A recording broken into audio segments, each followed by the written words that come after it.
سوال کرنا تھا حضرت سے جی جی فرمائیے. کہ یہ اکثر لوگ کہتے ہیں کہ میں نے جن کو قابو کر لیا ہے، جن میرے پاس ہے، اس سے کچھ نفع نقصان بھی لے سکتے ہیں. ایسے کئی لوگ جو کہتے ہیں کیا یہ صحیح ہے یا کہ اسلام کی روح سے یا کہ ویسے ہی کہتے رہتے ہیں یا کہ واقعی جن کو قابو کیا جا سکتا ہے؟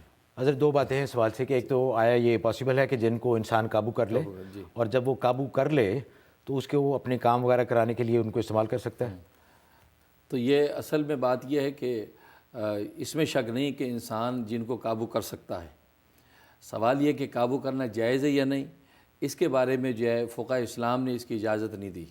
چنانچہ حکیم الامت مولانا اشرف علی تھانوی رحمۃ اللہ علیہ نے لکھا ہے کہ جنات ایک آزاد مخلوق ہے، اس کو مختلف عملیات کے ذریعے سے قبضے میں کرنا، قابو کرنا اور اس سے مختلف امور پر اس کو پابند کرنا، یہ آزاد کو غلام بنانا جائز نہیں ہے.